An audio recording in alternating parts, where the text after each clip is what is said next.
पंढरपूर तालुक्यातील व माढा मतदारसंघातील तसेच माढा तालुक्यातील देखील गावामध्ये त्या ठिकाणी आता गाव दौरा आयोजित केला आहे। यामध्ये आता पंढरपूर तालुक्यातील परवा बाळवणी गट, काल तुंगत गट, रोपळे, गोपाळपूर गट, आज आता वाखरी गटामध्ये आहे।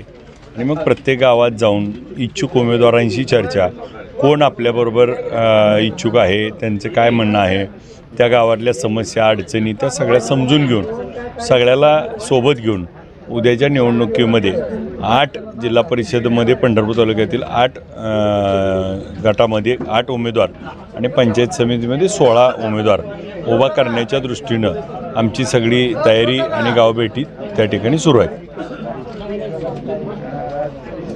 नगर परिषद निवडणुकीमध्ये ज्या पद्धतीने विठ्ठल परिवार एकत्र आला आणि त्याचा परिणाम पण जाणवला, परंतु या निवडणुकीमध्ये सक्रिय सहभाग तुम्हाला घेता आला नाही, कारण सर्वांना माहिती आहे। परंतु तो विषय न घेता आता जिल्हा परिषद पंचायत समितीचे जे निवडणूक आहे यामध्ये विठ्ठल परिवार एक असणार आहे का तुम्ही स्वतः? नाही, आम्ही आता जसं आपल्याला यापूर्वी सांगितलं 8 जिल्हा परिषद आणि 16 पंचायत समितीचे आम्ही सगळे अर्ज भरणार आणि सगळी तयारी केल्यानंतर मग आम्ही चर्चा करायची नाही करायची, पुढं मागे सरकायची का नाही, तो नंतरचा भाग आहे। स्थानिक आघाडीची युती करून वगैरे नाही, आता आम्ही आधी आमचे सगळे तालुक्यामध्ये असणाऱ्या प्रत्येक गावातील ज्या सहकार्याने मला विठ्ठल कारखान्याला असेल, विधानसभेला असेल, त्या ठिकाणी रात्रीचा दिवस करून ही निवडणूक जिंकून दिली।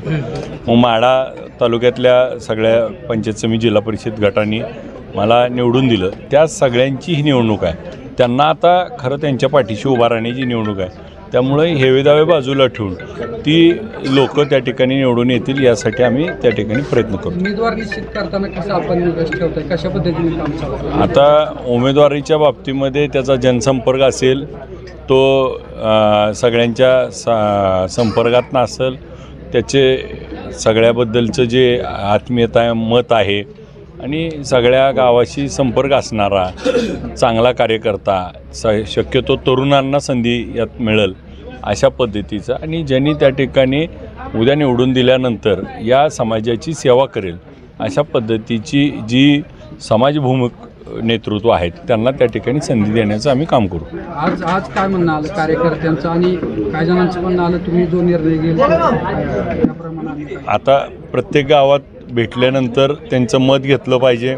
आज काही ठिकाणी 4 कुठं 8 उमेदवार इच्छुक आहेत, मग या इच्छुक उमेदवारापैकी कुणाला निवडणुकीत संधी द्यायची, तर आत्ता आपण ऐकलं सगळ्याच्या मतानं किंवा सर्वानुमते तुम्ही ठरवा असं त्या सगळ्यांनी सांगितलं आहे। परंतु आज सगळ्यांचा विचार घेऊन यातून योग्य उमेदवार जो विनिंग उमेदवार होईल आणि निवडणूक सगळे जागा जिंकता येतील असे उमेदवार आम्ही योग्य त्या पद्धतीनं देऊ।